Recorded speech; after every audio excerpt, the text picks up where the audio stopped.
Hi, I'm Hunter Howe. I'm one of the designers of the Sims 2 Pets expansion pack. This pack allows you to get pets for your Sims through adopting them, breeding them, and just making them right in the game. So I'm going to show you a little bit about that, and then we're going to pop into a house and show you how pets behave in the Sims world. It's coming out in October, and let's just get right to it. So here's Create a Family, like you know and love, but now we're dealing with dogs, and one of the first steps in creating a dog is picking what breed you'd like it to be. So here we have a whole bunch of pets from real life, so you can find a lab or a borzoi here, and you can also customize them to make them your own. So if we want to start out with the Dalmatian, we can just take his spots off. He's not much of a Dalmatian anymore, but we can customize him from there. So let's make him sort of a dark brown, and just add some markings to him. So we can add this muzzle color, or we can mess with his ears, and really make him sort of my own unique pet. So I'm gonna make both of his ears white. It's kind of odd, looks a little funny, but I can do it. And add a patch to his back.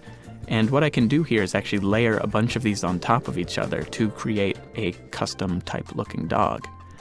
I can change the opacity here, so if I want it to be subtle spot, I can make it subtle, or if I want it to just be, bold white, I can do that too. So now I've got a bunch of markings on here, and now I want to change his body around. So much like you can customize Sims, you can customize pets. So as you see, we're going for some of these presets that are different body types and facial types for the dog. But really I can just use some of these sliders and say I want him to be really beefy or I want him to be skinny. And I can customize him in that way. And I can go right into the details of the face just like I can with a Sim. So if I want to take his snout and move it up or move it down, I can do that. If I want to give him a really small head, I can give him a big head. All of these options are available to the player. And here I can pick his ears if I want them to be up or if I want them to be down, and I can modify those in a very similar way. And of course you can give your pet a collar. No pet would be complete without one, and we give you a whole bunch of options to pick from there. Now personality is an important part of your pet, so you can pick from all of these traits. Do I want him to be lazy or hyper? Do I want him to be finicky or a pig pen? I can pick from these choices similarly to how I can pick a Sim's personality. Cats, of course, are in the game as well, and you can pick breeds and modify them in a very similar way to dogs. Here, just an example of a few cat breeds that we have in the game. And now we're in a house. As you can see here, we have some pets here already. We have a mother cat, Jade, and her 2 kittens. And you can see right off the bat that we have genetics in The Sims 2 Pets.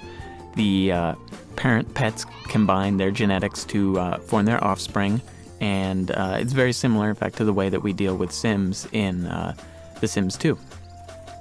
And here we have a Sim that's really looking for another pet. So she wants to adopt a pet, and there are a whole bunch of ways to get pets in The Sims 2 Pets.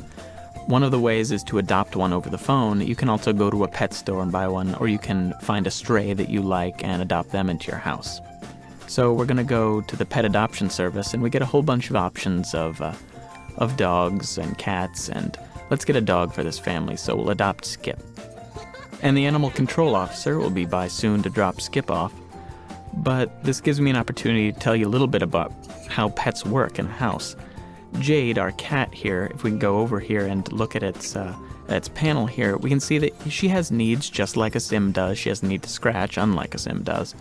But, she's living in this house, but we can't control her. So we need to give her the right objects, give her things that she needs.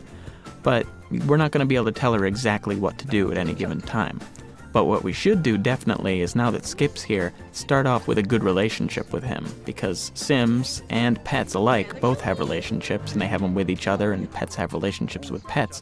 And those can be either high or low. They can be friends or they can be enemies, just like Sims. So we're going to start this off on the right foot, get some relationship points with Skip, and that's going to help us out in the future a little bit. And it looks like Jade is up to something in the house over there, so let's go see. Oh, Jade is tearing up the furniture, unfortunately, our nice atomic furniture. And so we're going to say it's not good to scratch stuff, Jade. This is reinforced a behavior, and it's really important to let your pets know what they should and what they shouldn't do. And one of the things they shouldn't do, if you want, is say, no scratching furniture, you should be scratching your scratching post instead. And let's give her a hug, just, okay. So as I said before, relationships, doesn't look like Jade likes him very much. And looks like Jade also took his seat. Unpleasant. Looks like Skip's up to something. He looks like he's knocking over our trash. Great job, Skip. Thank you very much. Unfortunately, we picked him as a pigpen dog. We saw his traits when we adopted him, and we were okay with pigpen there, so we gotta do some training to account for the fact that those are his tendencies, and he'll react in a pigpen-type way to the world around him. So no, it is not acceptable. You're not gonna be rolling around in trash anymore. And we'll see him actually stop doing things like that. And we see Jade over here is actually behaving in the way that we told her to before. So now she's scratching her scratching post, and this is good, so we're going to praise that even more. And when you praise something or scold something long enough, you actually unlock commands that give your Sims the ability to control your pets more directly. So if you really want your cat to go crazy and scratch things all the time, you can tell them, hey, I want you to go scratch things right now, and they'll go around the house and just go into a scratching frenzy. And, maybe that's what you want to do with your pets. So we're going to give her a hug and make sure our relationship's really secure.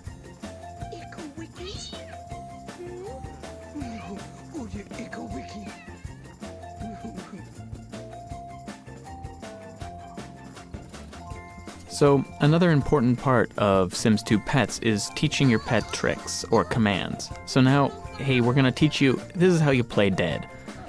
Playing dead looks a little bit like this. And Skip may or may not get the point. He may not figure this out. Or he may get it quickly. If he's a genius type, he might learn more quickly. And it looks like he's getting it pretty well, actually. He looks like he's hamming it up quite a bit. So he seems like a shoo-in for show business. So he's actually got a career in show business, and he can be picked up just like a sim to go to work. So he's going to run off to work now in a show business career, and to advance in those careers, you need to learn new tricks. So that's what Skip's future is going to be like, and he's going to get some money for our household. So thank you very much, Skip. Go off, get us some bank. And looks like we have a stray actually on the lot there in the background. Jade, though, I hear is a little bit fiercely territorial and looks like she's going to lay down the law. This pretty much is going to get ugly.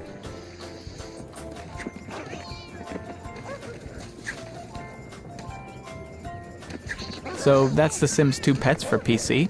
Look for it in October on the shelves, and look to our website for more information, thesims2.com, and thanks very much for watching.